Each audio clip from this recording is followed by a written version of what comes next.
नमस्कार।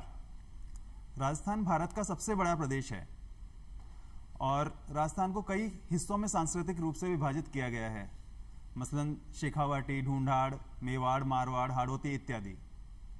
आज हम बात करेंगे शेखावाटी क्षेत्र की। जब हम किसी भूभाग की बात करते हैं तो अक्सर हम संस्कृति की बात करते हैं, इतिहास की बात करते हैं, पर विज्ञान जगत कार्यक्रम में आज हम बात करेंगे शेखावाटी क्षेत्र के विज्ञान की। शेखावाटी क्षेत्र पर एक शोध हुआ जिसमें शेखावाटी क्षेत्र की वनस्पति और पर्यावरण पर शोध किया गया। इस शोध को करने वाले आज हमारे स्टूडियो में उपस्थित हैं। सबसे पहले मैं इंट्रोड्यूस करना चाहूँगा डॉक्टर मुकेश कुमार शर्मा। आप एसोसिएट प्रोफेसर हैं भूगोल के। सर, आपका बहुत बहुत स्वागत है विज्ञान जगत कार्यक्रम में। हमारे दूसरे गेस्ट हैं डॉक्टर रविंद्र कुमार शर्मा। आप एसोसिएट प्रोफेसर हैं इलेक्ट्रॉनिक्स एंड कम्युनिकेशन टेक्नोलॉजी की। सर, आपका बहुत बहुत स्वागत है दूरदर्शन के स्टूडियो में। नमस्कार। तो आज कार्यक्रम की शुरुआत हम करना चाहेंगे। रविंद्र सर, मैं आपसे पूछना चाहूँगा कि आपका जो शोध है शेखावाटी क्षेत्र पर आपने किया है, उसका थोड़ा सा इंट्रोडक्शन हमारे दर्शकों को आप दीजिए। सबसे पहले तो मैं दूरदर्शन की पूरी टीम को साधुवाद देना चाहता हूँ। उन्होंने हमें अवसर दिया इस प्लेटफॉर्म पर हमारी बात रखने के लिए। देखिए, शोध जो होता है उसको हम रिसर्च, इंग्लिश में रिसर्च भी बोलते हैं। रिसर्च का जो हम अगर इंटरप्रेट करें तो री प्लस सर्च, रिसर्च का मतलब ये होता है कि हम किसी भी जो पहले से मौजूद है इस दुनिया के अंदर उसको दोबारा से सर्च करना, वही होता है रिसर्च। तो हमने ये जो रिसर्च पेपर बनाया है और पब्लिश किया है वह 103 पन्नों का जो रिसर्च पेपर है, इसे हमने international journal of engineering and applied sciences, जो इंटरनेशनल जर्नल है, वहाँ पे हमने इसको पब्लिश किया है दिसंबर 2021 में। यह दुनिया का सबसे बड़ा शोध पत्र भी है। इसे इंटरनेशनल बुक ऑफ रिकॉर्ड ने अपनी मान्यता प्रदान की है। इस रिसर्च पेपर में हमने जो शेखावाटी रीजन्स है उसके जो भौगोलिक स्थिति है और साथ में वहाँ पर पाई जाने वाली जो वनस्पति पौधे हैं उनके बारे में हमने शोध किया है। साथ ही कंपैरेटिवली स्टडी की है हिंदुस्तान में जो वनस्पति है, जिनमें मुख्य रूप से जो वनस्पति जो इसमें मुख्य रूप से वनस्पति जो हैं उनका कंपैरेटिवली स्टडी हमने राजस्थान की वनस्पतियों के, औषधि वनस्पतियों के साथ किया है। इस शोध पत्र के हमने और बहुत सारी चीज़ें हमने पेश की हैं, जैसे ये जो वनस्पतियां हैं जिनमें औषधि वनस्पतियां हैं, ये समाज के लिए किस तरह से उपयोगी होती हैं। देखिए, कोई भी जो रिसर्च होता है वह तभी उपयोगी होता है जब वह समाज के कुछ काम आ सके। इसलिए हमने पूरा का पूरा जो शोध पत्र है वो बेस्ड है कि समाज में हम कैसे इन वनस्पतियों का इस्तेमाल करना और इनकी उपयोगिता को बता सकें और इनका जो कंजर्वेशन है, इनका जो संरक्षण है, वो हम कैसे कर सकते हैं। ये सारा हमने इस शोध पत्र के अंदर पेश किया है। मुकेश सर, जैसे रविंद्र सर ने बताया कि आपका जो पूरा का पूरा शोध है शेखावाटी क्षेत्र पर रहा, खासकर वनस्पतियों पर रहा है, तो शेखावाटी क्षेत्र का एक ब्रीफ इंट्रोडक्शन मैं आपसे पूछना चाहूँगा। शेखावाटी क्षेत्र के बारे में थोड़ी जानकारी हमारे दर्शकों को दीजिए कि कौन कौन सा राजस्थान का कौन सा भाग वहाँ पे आता है और वहाँ की जलवायु कैसी है, कौन कौन सी वनस्पतियाँ वहाँ पाई जाती हैं। नमस्कार सर। पहले तो मैं दूरदर्शन टीम को धन्यवाद देता हूँ जिन्होंने हमें इस प्लेटफॉर्म के ऊपर मौका दिया आने के लिए। तो मैं शेखावाटी के बारे में संक्षिप्त परिचय बताता हूँ सर आपको। शेखावाटी क्षेत्र के अंदर 3 तहसीलें पाई जाती हैं। 3 जिले? 3 जिले पाए जाते हैं, चूरू, झुंझुनू और सीकर। अधिकांश लोग जो है वो शेखावाटी क्षेत्र को लेकर के काम किया करते हैं, लेकिन वो चूरू क्षेत्र, चूरू जिले के जो क्षेत्र हैं उनको हटा दिया करते हैं, झुंझुनू और सीकर को ही लेकर काम करते हैं। लेकिन हमने जो काम किया है वो चूरू को लेकर भी किया है और इसका जो डिमार्केशन किया था वो प्रोफेसर आरएल सिंह ने किया था शेखावाटी क्षेत्र का। तो उनकी गाइडलाइन को ध्यान में रखते हुए हमने शेखावाटी क्षेत्र को में चूरू जिले को जोड़ा। उसकी 3 तहसीलें, चूरू जिले की केवल 3 तहसीलें ही उसमें आती हैं शेखावाटी प्रदेश में, जिसमें तारानगर, राजगढ़, चूरू इसमें शामिल हैं। ऐसे कुल मिलाकर के इसमें 15 तहसीलें शेखावाटी प्रदेश के अंदर आती हैं। और देखा जाए तो यहाँ पर क्या है, शेखावाटी क्षेत्र के अंदर जो अनेक प्रकार के आवास पाए जाते हैं जो हम अध्ययन करते हैं शेखावाटी के अंदर, तो आवासों को लेकर के हम अध्ययन करते हैं और आवास जो हैं वो पौधों के अनुरूप कौन सी वनस्पति किस आवास में पाई जाती है, किस में नहीं पाई जाती है। जैसे रॉकी एंड स्टोनी हैबिटाट, दूसरा आवास हम देखें सैंडी प्लेन हैबिटाट, तीसरा आवास हम देखें सैंड ड्यून्स हैबिटाट, चौथा देखें रिवराइन एंड एक्विटिक हैबिटाट। तो इस प्रकार से 4 प्रकार के आवास यहाँ हमारे शेखावाटी प्रदेश में पाए जाते हैं। और हमने जब इसके ऊपर शोध कार्य किया, इसमें सर्वेक्षण किया, तो सर्वेक्षण के दौरान हमने पाया सर कि 20% जो वनस्पतियां हैं औषधीय पादपों की और अलग जो वनस्पतियां हैं जो हमने इकट्ठी की सर्वेक्षण के दौरान, तो उसमें 20% वनस्पतियां समानता में पाई गई। अच्छा।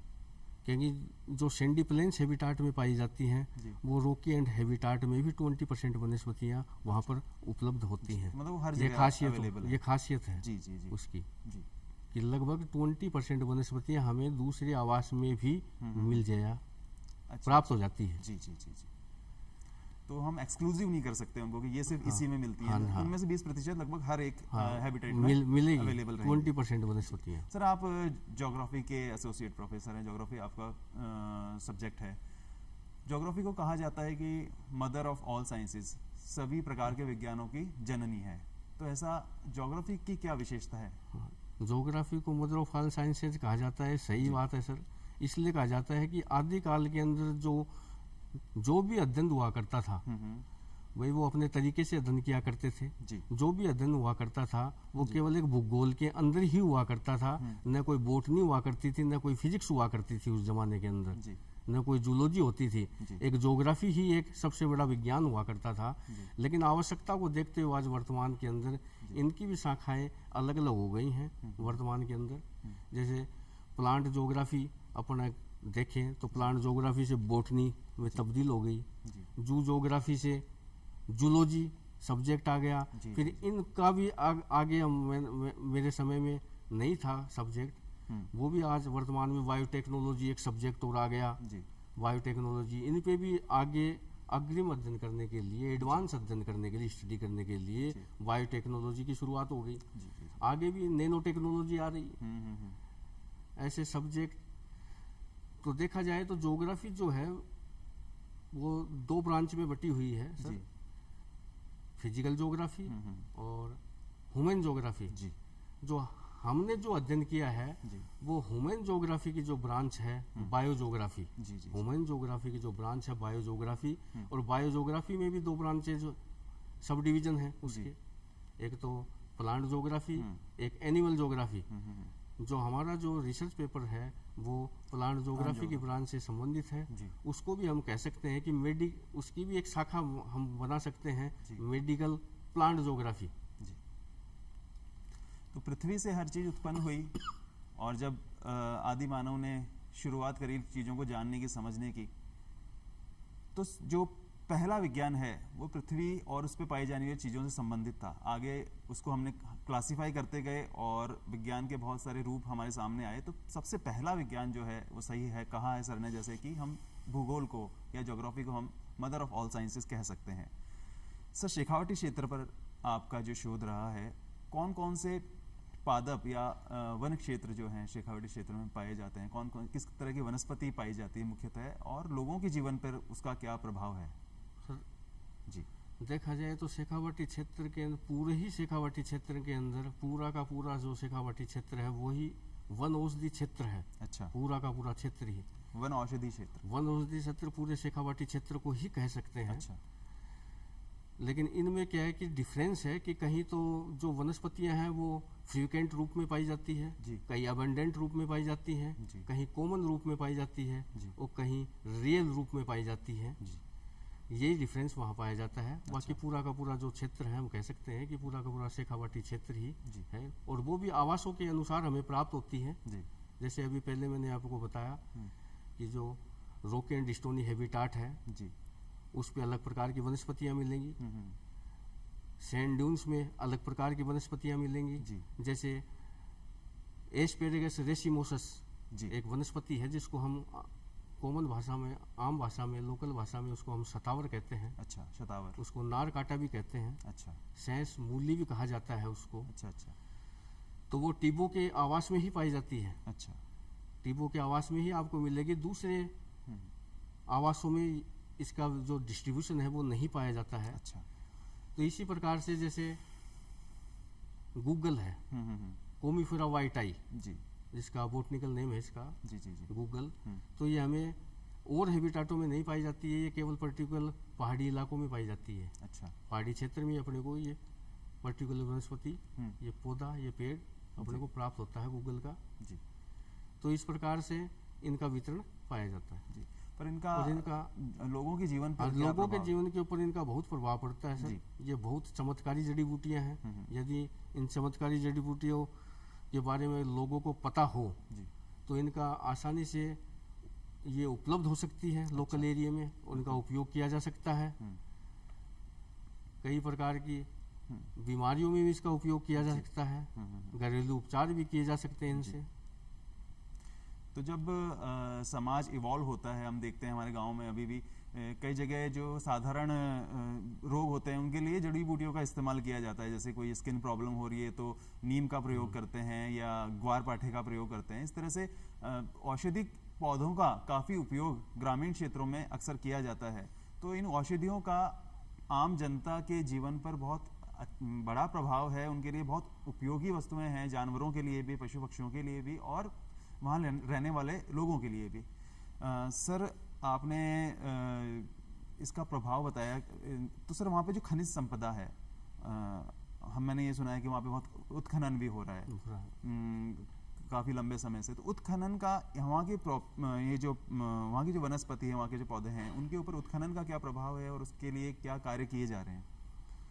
सर, वहाँ पर्टिकुलर एरिया के अंदर, जैसे किसी एरिया के अंदर खनन की परमिशन सरकार ने दे रखी है, लेकिन लोग ऐसे हैं वहाँ कि उस प्रतिबंधित क्षेत्र के अंदर भी खनन कार्य किया जा रहा है। यदि वो खनन कार्य जारी रहा तो आने वाले समय के अंदर जो है वे जो औषधीय प्लांट हैं और वनस्पतियाँ हैं ये नष्ट हो जाएंगी, वहाँ पे उपलब्ध नहीं हो सकेंगी। उसके साथ साथ वहाँ के जीव जंतु भी गायब होने लग जाएंगे।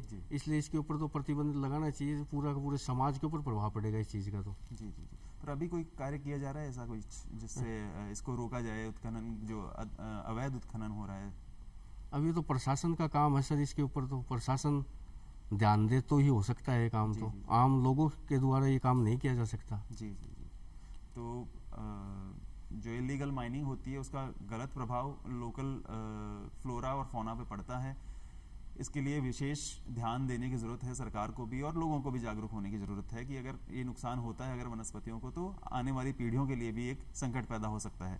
सर, मैं आपसे पूछना चाहता हूँ रविंद्र सर कि जो पौधे वहाँ पाए जाते हैं उनमें से कुछ किस तरह के रोग जो हैं उनका इलाज उनसे किया जा सकता है? कोई विशेष रोगों के निर्मूलन के लिए कोई कार्य काम में आने वाले ऐसे कोई पौधे हों जिनके बारे में आप जानकारी दे सकें तो हमारे दर्शकों के लिए भी फ़ायदेमंद बात होगी।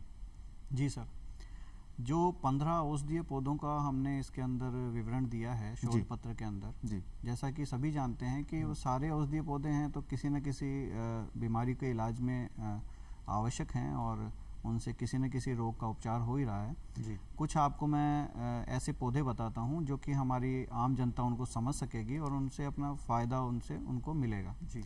जैसे एक कॉमन पेड़ है जो कि सभी जगह पाया जाता है, जैसे नीम। जी। तो नीम जो है वो जो पेड़ है उसकी इतनी उपयोगिता है कि हम जो है उसको यूज करके बहुत सारी बीमारियों से निजात पा सकते हैं। जी। जैसे चर्म रोग है तो चर्म रोग के अंदर नीम के पत्तों का इस्तेमाल किया जा सकता है। जी। चर्म रोग जो है नीम के पत्तों से आसानी से दूर हो सकता है। आजकल तो बहुत सारी कंपनीज जो हैं नीम को यूज करके टूथपेस्ट बना रही हैं या साबुन बना रही है, कॉस्मेटिक आइटम बहुत सारे बना रही हैं। ऐसे ही एलोवेरा जो है सौंदर्य जो है साधनों को के लिए यूज़ किया जा रहा है। इसके अलावा बहुत सारे ऐसे और भी पौधे हैं, अड़ूसा है, अश्वगंधा है। जैसे अश्वगंधा की हम बात करें तो जो शरीर की कमजोरी है उनको दूर करने के लिए अश्वगंधा का यूज किया जा रहा है। तो शारीरिक कमजोरी को दूर करने के लिए बहुत सारे और भी औषधीय पौधे हैं। कुल मिला के जो भी औषधीय हैं उनको हम यूज करके और जो है हम क्वाथ बना सकते हैं जी। जो श्वसन क्रिया जो है हमारी उससे ठीक रह सकती है। बहुत सारी और भी असाध्य रोग हैं। अभी एक रिसेंट एग्जांपल मैं दूं कि कोविड काल के अंदर जो माइल्ड कोविड हुआ है जी। तो उसके अंदर रोग प्रतिरोधक क्षमता बढ़ाने के लिए बहुत सारे पौधों का इस्तेमाल किया गया और उनको जो है आपस में मिला के चूर्ण बना के उनका इस्तेमाल किया गया, जिससे शरीर की रोग प्रतिरोधक क्षमता बढ़ती है और साथ में जो है माइल्ड अगर कोविड है तो उसको आसानी से हम उससे निजात पा सकते हैं जी। साथ में इनका जो है क्वाथ बना सकते हैं, इनका काढ़ा बना सकते हैं और काढ़े का इस्तेमाल कर सकते हैं। तो ऐसी बहुत सारी बीमारियां हैं जिनसे हम इनको आसानी से इलाज कर सकते हैं। पर सबसे बड़ी बात यह है कि जो समाज है हमारे, उनको समझने की ज़रूरत है, इन पौधों की उपयोगिता समझने की ज़रूरत है। ह्यूमन नेचर ऐसा है कि जब तक हम स्वयं का फ़ायदा नहीं दिखेगा तब तक हम इनका संरक्षण कर नहीं सकते। तो सबसे पहले ये बताना पड़ेगा आम पब्लिक को कि इसमें हमारा कितना फ़ायदा है, तभी इनका संरक्षण होगा और तभी इनका यूज़ होगा जी। तो बहुत उपयोगी हैं औषधियाँ और वन क्षेत्र हमारे लिए। लेकिन सर आपने बताया उनके संरक्षण की बात। संरक्षण की जब हम बात कर रहे हैं तो क्या तरीके हो सकते हैं कि हम इन औषधीय वन क्षेत्रों को संरक्षित कर सकें? क्या खेती एक तरीका है इनको संरक्षित करने का, या और भी कोई तरीके हो सकते हैं जिससे आम जनता या सरकार भी आगे बढ़ के इनको संरक्षित करने के प्रयास कर सकती है? देखिए, मेरा मानना है कि सरकार तो अपने लेवल पे प्रयास कर ही रही है जी, परंतु मुख्य जो भागीदारिता होती है वह समाज की होती है जी। केवल सरकार के प्रयास करने से ही हम इनको संरक्षित नहीं कर सकते, क्योंकि सरकार तो हम ही लोग हैं। हाँ, समाज के लोग ही सरकार बनाते हैं जी। तो सबसे पहले जो है समाज को जागरूक करना पड़ेगा इस फील्ड में जी। और जैसा कि अभी थोड़ी देर पहले मैंने बताया है कि लोगों को अभी इनके फ़ायदे ही नहीं पता हैं, और जब तक इनके फ़ायदे नहीं पता होंगे इनको संरक्षण की बात तो बहुत दूर की आती है जी। तो कुछ ऐसी बातें हैं जो कि सरकार कर सकती हैं, जैसे लोकल लेवल पे और डिस्ट्रिक्ट लेवल पे प्रशिक्षण केंद्र खोलने चाहिए, जिससे क्या है कि इन औषधीय पौधों के बारे में उनको बताना चाहिए। साथ में हम ये मान सकते हैं कि स्कूल लेवल पे और कॉलेज लेवल पे कुछ क्रैश कोर्स और या शॉर्ट टर्म कोर्स जो है वो स्टार्ट करने चाहिए जी, जिससे कि इनके संरक्षण को जो है बढ़ावा दिया जा सके। किसान भाइयों को भी जो है इनके बारे में समझाना चाहिए, जिससे इनकी खेती की जा सके। और इससे केवल औषधीय पौधों से केवल बीमारियां ही दूर नहीं होती हैं, साथ में जो है वाणिज्य और व्यापार में भी बहुत फ़ायदा होता है। किसान जो लोग हैं वो इससे अच्छा व्यापार कर सकते हैं। जैसे एक छोटा सा एग्जांपल दे दूं कि जैसे एलोवेरा है, तो एलोवेरा आजकल बहुत ज़्यादा यूज में हो रहा है जी, तो इनकी खेती की जा सकती है और अच्छा पैसा भी कमाया जा सकता है किसान भाइयों के लिए जी। तो ओवरऑल कहने का मतलब ये है कि सरकार के साथ में समाज के लोगों को भी समझना पड़ेगा और सरकार को छोटे छोटे प्रयास करने पड़ेंगे और समाज को भी उसमें भागीदारिता निभानी पड़ेगी, तभी ये सारा काम संभव हो पाएगा जी। मुकेश सर, आपकी जानकारी में जब आपने शोध किया तो क्या कुछ ऐसे पौधे पाए गए जिनको खेती भी किसान कर रहे हैं, जो बेसिकली औषधि के रूप में प्रयोग होते हैं और इसका खेती भी कमर्शियल लेवल पे की जा रही है? क्या ऐसा कुछ उदाहरण आप दे सकते हैं? हाँ, जैसे ग्वारवट है सर जी, एलोवेरा है जी, इसकी खेती आसानी से हो रही है वहाँ। अच्छा। और उसका फ़ायदा भी लोग ले रहे हैं जी जी जी, उससे उनको लोगों को इनकम भी हो रही है जी, तो व्यापार भी बढ़ रहा है जी जी जी। सर, शेखावटी क्षेत्र में जब हम जाते हैं तो खेजड़ी हमें बहुतायत में देखने को मिलती है। सर। नीम और खेजड़ी अक्सर जो है बहुत कॉमनली जो हम ट्रेस आउट कर सकते हैं। अच्छा, ये नीम और खेजड़ी ये दिखाई देते हैं खेतों में लगे हुए, खेतों की मेड़ पे लगे हुए। खेजड़ी का जो है उपयोग वहाँ के आम जीवन में किस तरह से वहाँ के आम जीवन को प्रभावित करता है? कितना महत्वपूर्ण है खेजड़ी का वृक्ष वहाँ के? सबसे पहले तो सर मैं बताऊंगा कि खेजड़ी जो है जी, उसकी पूजा की जाती है जी, ये पूजनीय पेड़ है जी। दूसरी बात, ये एडिबल भी है जी। तीसरी बात, ये कॉमर्शियल भी है जी। और चौथी, फोडर भी है जी। तो इसको हम ये कह सकते हैं कि ये मल्टीपर्पज मेडिसिन प्लांट है, मल्टीपर्पज इसको नाम दे सकते हैं जी। तो जिसका उपयोग, जैसे इसकी पत्तियां होती हैं तो उसको हम आम भाषा में लूंग बोलते हैं जी, लूंग जी। तो चारे के रूप में, फोडर रूप में जानवरों को खिलाया जाता है जी। इसकी जो फलियां लगती हैं जी, वो बहुत कीमती होती हैं जी। कम से कम देखा जाए तो 500 रुपये पर केजी की लागत होगी उनकी जी जी जी। तो सब्जी के रूप में भी इनको अच्छी तरह के उपयोग लिया जाता है इनका। जी जी जी।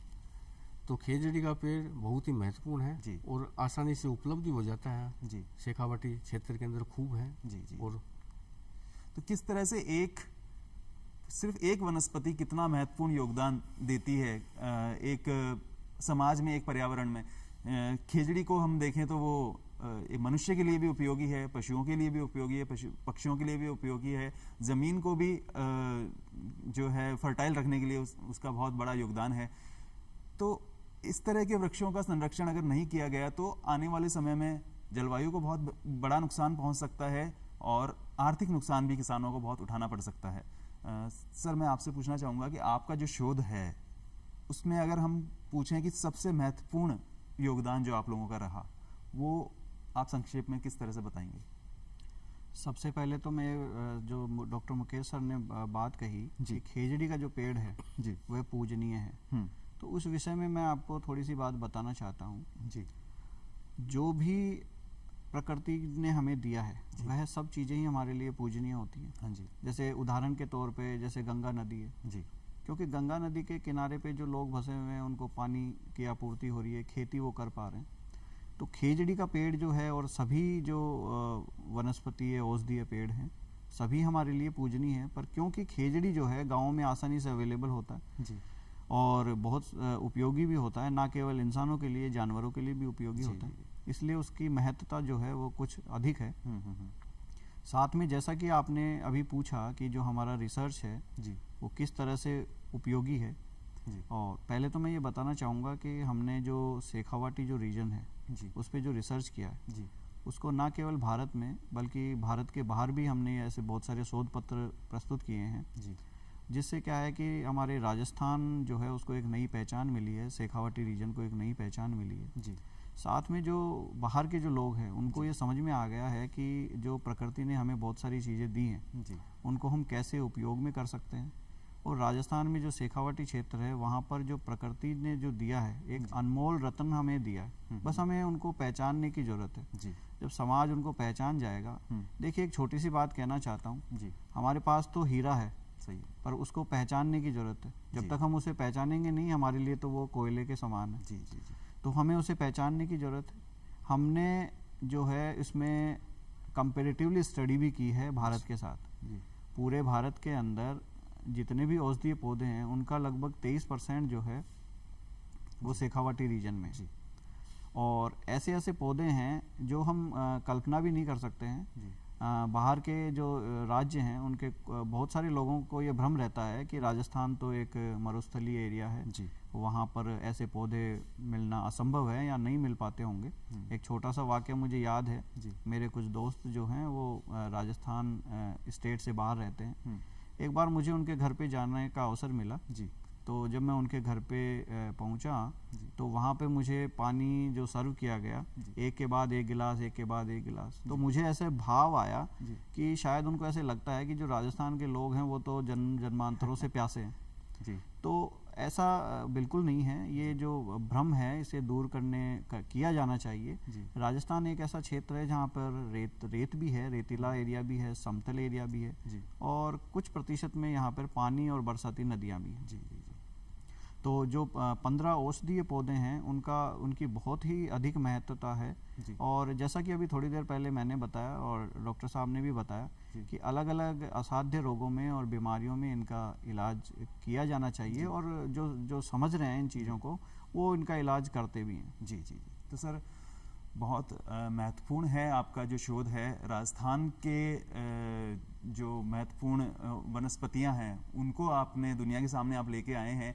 मुझे उम्मीद है कि इसका संरक्षण तो होगा ही, जानकारी बढ़ेगी, लोगों को जागरूकता बढ़ेगी, साथ ही साथ कमर्शियली वायबल भी हम बना सकेंगे इन औषधियों को, इनकी खेती करके हमारे किसानों को भी फायदा हो और पर्यावरण भी बचे। इसके ऊपर आपका शोध जो है इसका इस क्षेत्र में एक महत्वपूर्ण भूमिका निभाएगा आने वाले समय में, ये मुझे विश्वास है। सर, आप लोग आए दूरदर्शन के स्टूडियो में और इतना अच्छी जानकारी हमारे दर्शकों के साथ साझा करिए, आप लोगों का बहुत बहुत धन्यवाद। धन्यवाद।